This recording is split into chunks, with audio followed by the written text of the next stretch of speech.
oras na Pilipinas, diri sa 1197 DXFE. Kauban na nato karon pinaagi sa Zoom si Dr. John Stephen Corrada. He's a pastor and also he's a teacher, ano pa, researcher. Hindi ko na alam kung ano ang introduction sa iyo, Pastor. Good morning to you, ha? Kumusta diha, Pastor? Good morning. Tour lang siguro. Tour. Do. Tanan na pastor, doktor, janitor. Tanan tour. Tanan himo na to. Lagi no, murag usahay ma-pressure tak pag istorya na ning ato ang mga credentials ba no? Pero there's only one credential gid ang pinakadindot nga madunggan nato, mga followers sa Ginoo. Di ba? Yeah. Okay. So ang atong topic karon, since Pastors Appreciation Month this month, no? Gusto na akong masabta, no? Kasi alam natin, we know that importante nga kita nga mga members sa church, kita nga mga nasa leadership, no? We should also know ang dynamics kung ikaw naa ka sa pastor's family. Kasi usahay ka nang naa dito ang pressure, na dito ang kanang siguro murag na dito sa pedestal ba usahay ning ato ang mga pastor no ilang pamilya. So magsugod ta diha, Pastor, sa imuhang experience, no? You've been a pastor and also a son of a pastor. Siguro mag-start ko sa ako ang pagkaanak sa pastor. Murag mas nauna na siya. Yeah. Sakto na yung giingon, Pastor Ton, nga I believe ang mga pastors, they encounter, they experience on a very frequent basis. Kaning pressure siguro nga ginatawag, no, from the community. Especially from the community of believers.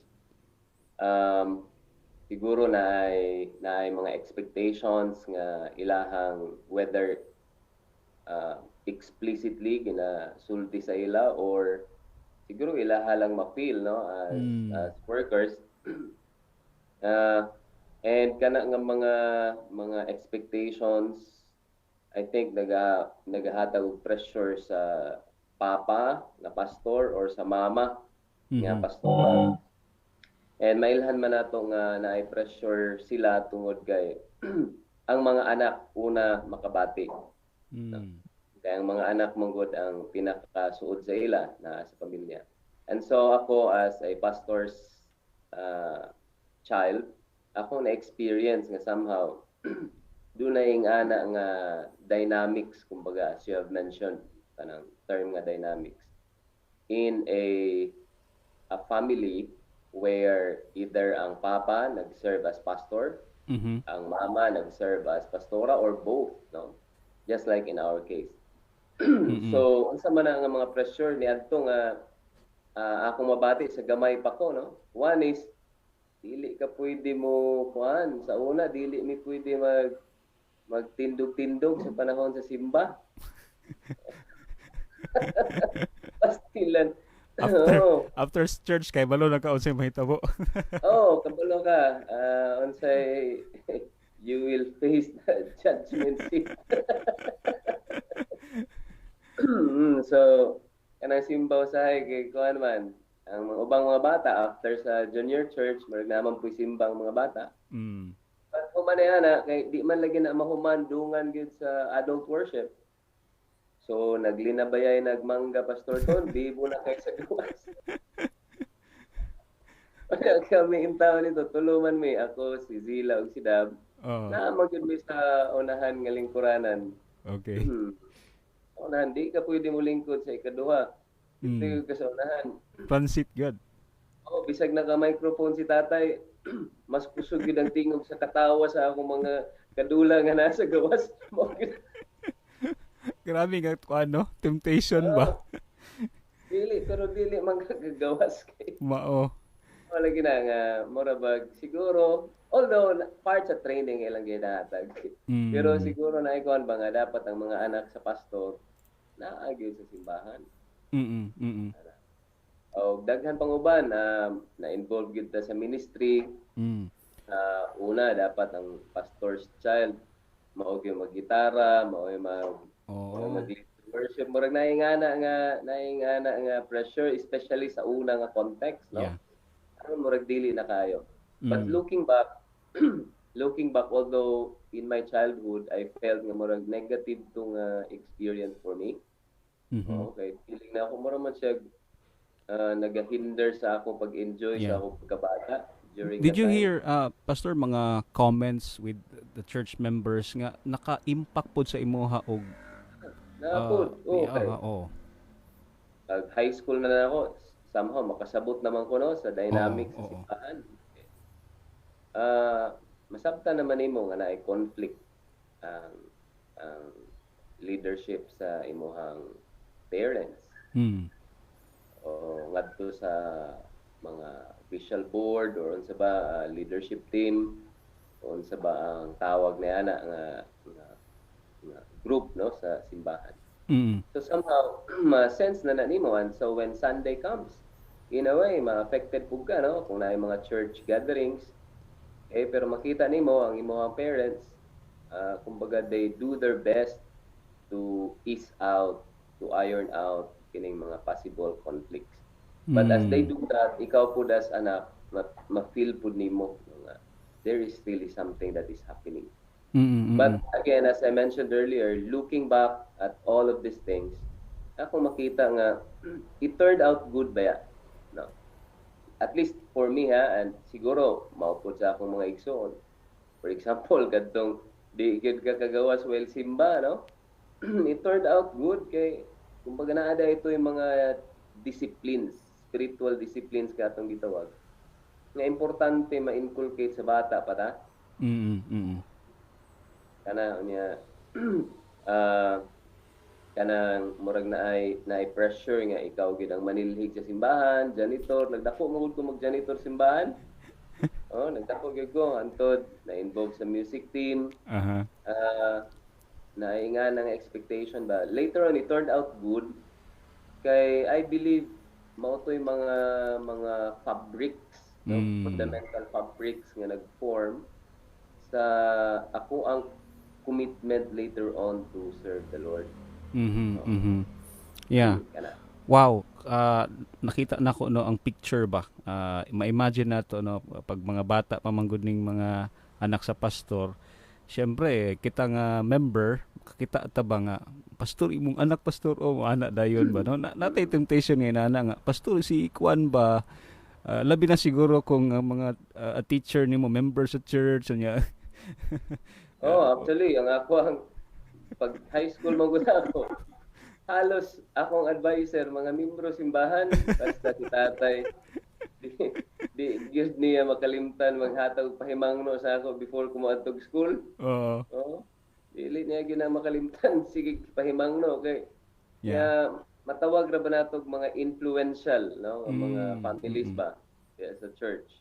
So grabe lagi. Yeah. Pero again, naatoy mga nindot ng meaning later on as I grew up.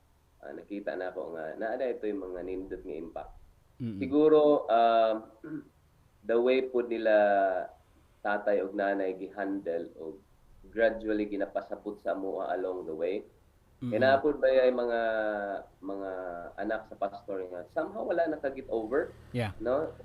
Wala nakalingkawas ni ana nga pressure.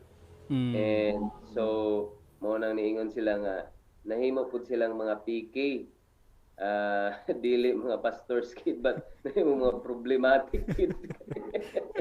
Subo paminahon nga naay mga instances daghan ba ya no nga ako mga kilala nga nahimo ingana. I believe dako kalabutan ang katong ilang na feel nga pressure, and siguro wala lang pud na process properly ang ilang experience.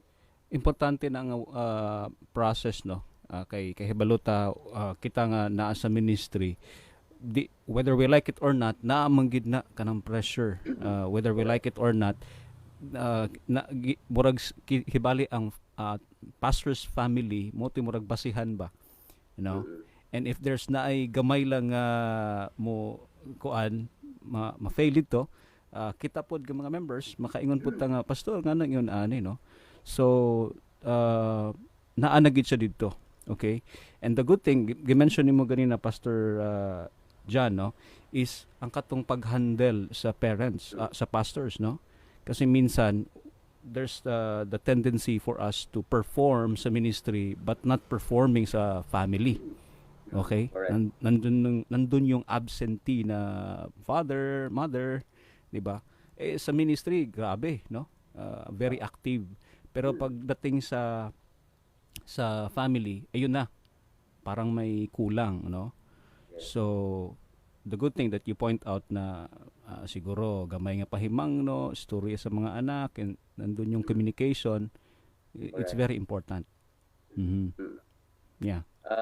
Ako ganing na huna-hunaan, no, if wala to na process properly, I think ma-abhor na ako ning involvement sa ministry, no. Kanang makaingon siguro ko nga dili na lang gyud ko mag-serve kay ing-ani maday ang experience, and possible nga pag naa na ko'y anak, siguro maisip nato no, we think what's best for our children. Makaingon po siguro ko nga di na lang gyud ko mo-serve kay basig Yeah. maingon ani pod no nga akong mga bata.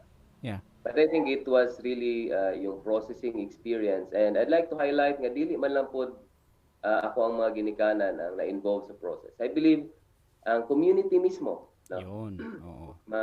Ma-remember na ako na ay mga appreciation pod nga ako ang madungog gikan sa community.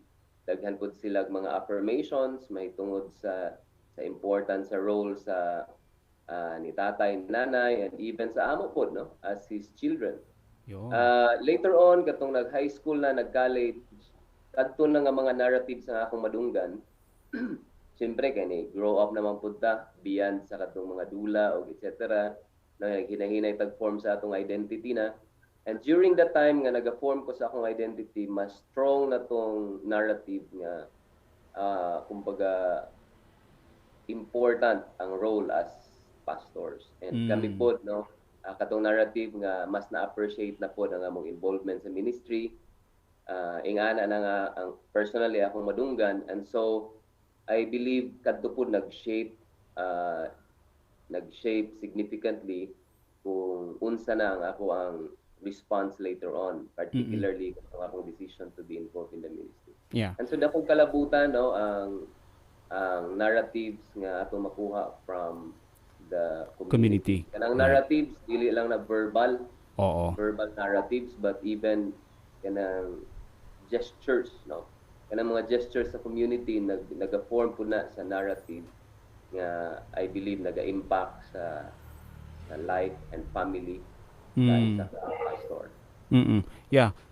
You are your academic na napasukan Pastor John no is naandung ka sa statistics and then mathematics. How come na research? How come napunta ka sa ministry no?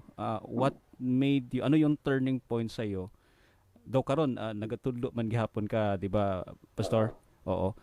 Ano man nga naka-decide ka to get involved, and I think na-mention you some points kanina nga no. Pero naabay unsa bay right term ana nag-call sa imuha, or really kato ang Ginoo man gid mag-call sa ato pero na turning point sa ato Yes. I think that's a good point no, kay ganahan gyud ko nga event i-share ang turning point na ako to serve. Siguro mag-start ko a little bit before the turning point. So before that, I was involved widely sa academe. Kumbaga during that time, ang akong age was also an age wherein kadaghanan, lalo na sa atong mga lalaki, nagabuild po og image nga signifikanta.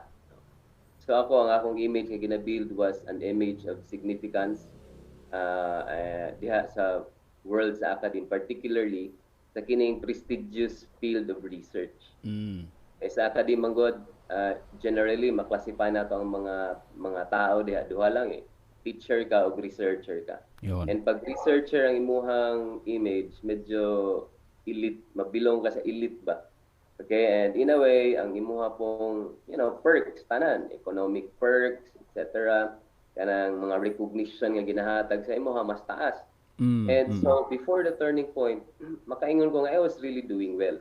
Because there was a time nga, nahimo ko president sa Association of Research din is Davao, Wow. involving big universities na, including UP and others, Ateneo.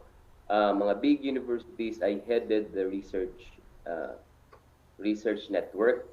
So, in a way, na-recognize po sa academic community ang ako ang contribution. And so, along that line, nag-appeal po ta sa ato ang financial image. I think Yes. realities man no? Oo. Okay, gusto po tao, bisag ulitaw pa ko ato, inappeal po nato ato ang financial image. Natay gina-project nga imahe. No? Until such time nga nag-marry ko around 2007 with Mimi. And so, nindot, naghimo mig school, etc. And then we're starting to reap the fruits, kumbaga, of our investments. And then, nakapalit mig isa, duha ba to kasakyanan. And then, mao ni ang turning point, Pastor Don. It's really about sakyanan. Kaya sakyanan, mga interesting ni nga butang para sa mga lalaki. Okay. No, either motorcycle na or kotse or unsa. So nagsakay mi sa sakyanan, no? Sakay mi kotse niya. First mo to na mga kotse gid murag modest ba no? Aircon ana. So ang akong conversation always is about sa sakyanan, isang sakyanan na pud nga sunod nga paliton. Ana ba no? So ingana ang dagat sa conversation while namin sa sakyanan. There was a time nga naa sa Matina Crossing. Ay nag-flash ako ang vision niya. Will it all be about cars? Will it be all about building your financial image? And will it be about consuming them for your personal and siguro family nga enjoyment? So ingana lang bagyod ang meaning sa imuhang mga ginahimo. So kadto siya nga short lang na, flash lang na siya flash of vision nga gi-impress sa Ginoo sa ako. Really made me and i-share na ako kang Mimi realize nga there is really more than the image of being a prolific researcher, a significant academic, no? Stable finances, something like that. No? There is really something bigger na gusto i-accomplish ang Ginoo. And so, ang factors around me, mura po naging conducive nga na mga opportunities to serve. And so, ako together with Mimi, kaya nag-consult ng po ko niya, kaya di ba siya anak ng pastor, no? Yeah. So, ma-involve me sa pastoral work. Medyo mag-adjust siya, I believe. And tinuod yun po, nag-adjust siya. But I think based on our prayer pod and ang personal nga commitment sa Ginoo, we serve. We serve. And another na po, Pastor Ton, is katong nag-serve na po, kumurag levels mong good niyo of different turning points ba? Yeah. Katong nag-serve na mi, actually, isa po sa mga reason na to, excuse me, namurag naapod to'y may pagka-Jonah nga spirit. Actually, ang pag-decide na ako to serve. Kaya, i-impress na to sa Ginoo, no? Pero, gusto ko mo serve. Pero, percent mga gusto ko mo serve. It's because, dili na ako gusto mawala akong imahe. Kaya na siya, no? Gusto ka mo serve sa Ginoo kay Basig. Matod pa Basig. Di na ta hatagan og blessing sa Ginoo. Murag ana ba? Yeah. And so, murag ay nga aspect in particular terms, nga nang nahitabo. Ang school was growing that time. Onya, sige lagi mig-pray nga ipag-grow po ang school, etc. Magkaroon ng elementary, high school.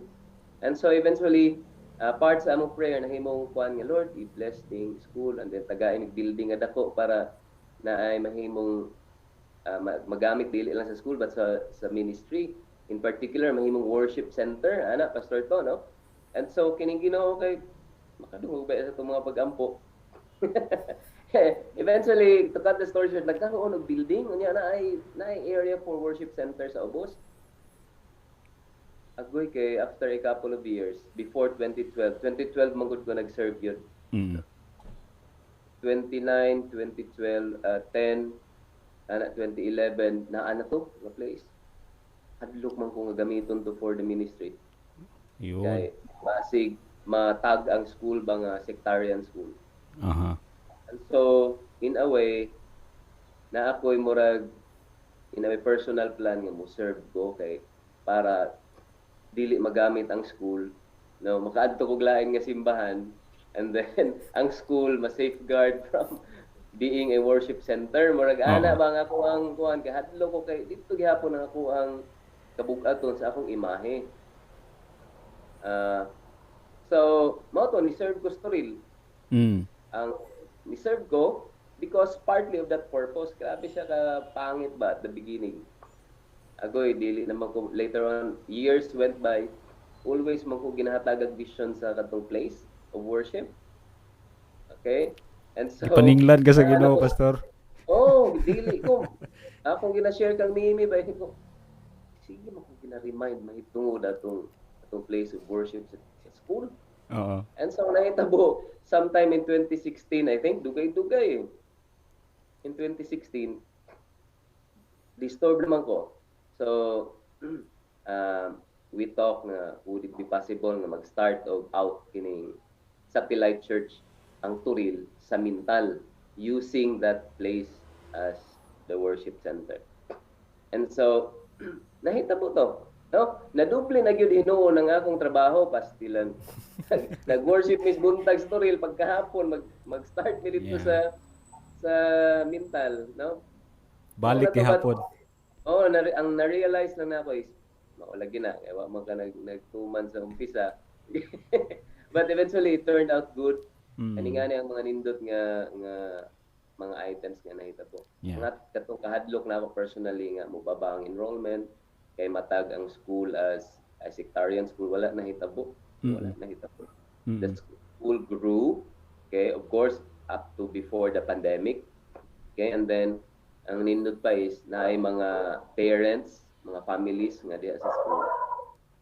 Nga nag-fellowship pod diha sa school mismo nga center of worship. Importante ang obedience gyud, pastor, no? And dito na po na ako na-realize slowly along the way nga itong giingon ni mo pinaka-importante nga credential or image nato. Dili man gid itong image nato nga lain. No? Sa ako ang case, image na ako sa academe, image na ako sa consultancy work, okay? Image na ako ngadto sa akong mga colleagues.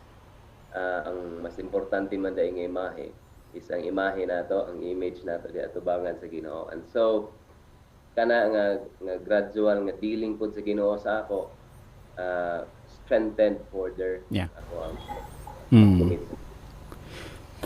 Wow. Na journey na mo ang imuhang pastoral ministry, and not just pastoral ministry, ang imuhang personal gyud nga katong obedience sa Ginoo ba.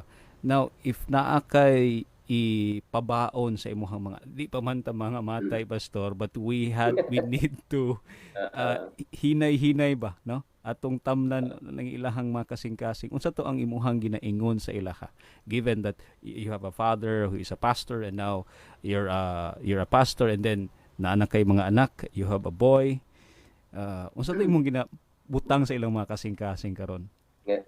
Etos mga bata, etos mga bata, kami as parents very intentional in planting the principles, the disciplines na we want our children to have in the future. Mga disciplines nga i-bless sa Ginoo, i-expand sa ilang life as they grow. And one of the disciplines is kana yung pag-serve sa Ginoo. Ginapakita na mga example na mga whatever we have become, it's very important that you reach a point to really glorify the Lord about it. Mm. kana very kuana sa amo. And together with that, mga discipline sa pag-study sa Bible, no? Mhm. Even pag simple ways of serving the Lord, involved man pud ni sila. And then kanang Sunday, na-realize na ako importante man itong dapat maglingkod gud pud sila sa tubay. Oo. So si Una, ang nindot lang kang Una kay dili sabot naman ta sa dynamics, hindi man gid kinahanglan pressure, but it's really more of encouragement. She's really encouraged to sit down siya na, and then sanay siya mag-note taking. Wow. Kaya pagkahuman, lipay siya nga ipakita sa amo ang iyang mga notes sa sermon, no? And so pag naalagay magwali usahay nga wala kay structure, Oh. mo report na siya lisod man to ganina dati. Di na ako mapa. Okay, meaning to say, na siya malipay ko Ano sa magtanaw nga. system? Oo. Oo, nasa system, nag-take note siya. And that's the primary. And then secondary, gina-implant po naman sa ila nga, you don't really need to do well in academics nga as in ma-pressure kayo. Just enjoy it. Okay? Kami mga academics man but we always tell them you have to develop your own image. And but nga ako intentional kayo ginahatag sa ilang nga principle. Whatever you would become as in school, no? Lalo na unsay mo graduate, mahuman nga kurso. Find a way to become an entrepreneur. Mao na akong mao gina ang isa sa. So you serve the Lord, and then on one hand, become an entrepreneur. Kung mahimo kang teacher, become a teacher entrepreneur. Kung mahimo kang doctor, become a doctor entrepreneur. Nga naman, ako magong experience, Pastor Ton, dako kayo natabang ako ang pagiging entrepreneur ngadto sa ministry. Dako kayo. Just imagine ang school na imong channel to become a fellowship center, and that's for free, no? So imagine na ako, kana nga model ba nga ang atong mga members who are entrepreneurs, ilahang ma-realize nga naa sila'y capacity, dili lang nga kanang mag-serve it, mag-contribute in terms of finances, but for example, na yung mga properties nga pwede nato mapagamit yun for the ministry. It's because ang mga entrepreneurs, sila man gud ang naay mga ingana nga mga panalangin. No? Yeah, just like si Paul, no? Happened to us. Oo, Correct. si Paul, That's what tent happened maker. to us as a family. Okay? And so ako nang somehow gina-share sa mga bata. Become an entrepreneur. It's because that would be a good resource so that makaserve ka sa Ginoo in a lain po na siya nga format. Yan. Na kay mga ma-build nga mga resources later on that can be used practically for the ministry. So, nga na basically duha lang na ka strong disciplines ang gina-share nako ngadto sila. You serve the Lord, and then second, you pursue entrepreneurship later on. It becomes a very valuable tool in serving the Lord. Wow. So, I see ang picture sa pastoral ministry nga lahi, no? And enjoyable siya, no? Just like you mentioned kanina, yung pagiging intentional sa imong father, and then ikaw intentional sa imong mga anak, and then you set an parang encouragement, hindi itong obligation nga mulingkod sa tubangan, but nandun yung encouragement. Another thing that you mentioned kanina is obedience to the will of God. We know that as pastors, kinahanglan ta ana gid, no? Every now and then kay namang giipabuhat ang Ginoo sa ato whether sa ministry man or naaman sa corporate world. And then another thing is which is gusto kong i-highlight yung sabi mo na i-enjoy, no? Minsan I know that kamunduhan ni Ninang Mitch, no, academically grabe ang inyong kuan gyud, no? Pero nadungog na ko sa imuha karon na dili na necessary. You just need to enjoy it and do your best, but for the glory of God mo na importante, di ba? Nakita na ko, Pastor Tony, sa ilaha wala man gid mi naghatag pressure, no? But as they enjoy their schooling experience, murag nahimo mong natural byproduct ang ilahang pag-perform well. Yun. Yeah. Kaya makita nila nga na fun, and then ang kinidayang meaning sa school is pwede nimo ma-associate sa fun. And so they find meaning sa ilang pag-eskwela. And when you find meaning, kami no, sa academic world, when you find meaning sa imong pag-eskwela, mas deeper imong engagement, mas meaningful imong engagements. Of course, ang performance nimo sa school, sa bata would be better, no? Yan. Okay.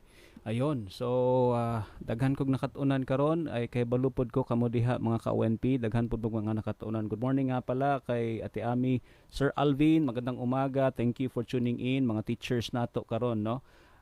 Alam ko mga teachers natin siguro ga-enjoy pod karon sa ilang pagtudlo. Hi to Kuya Levy, Pastor Vic.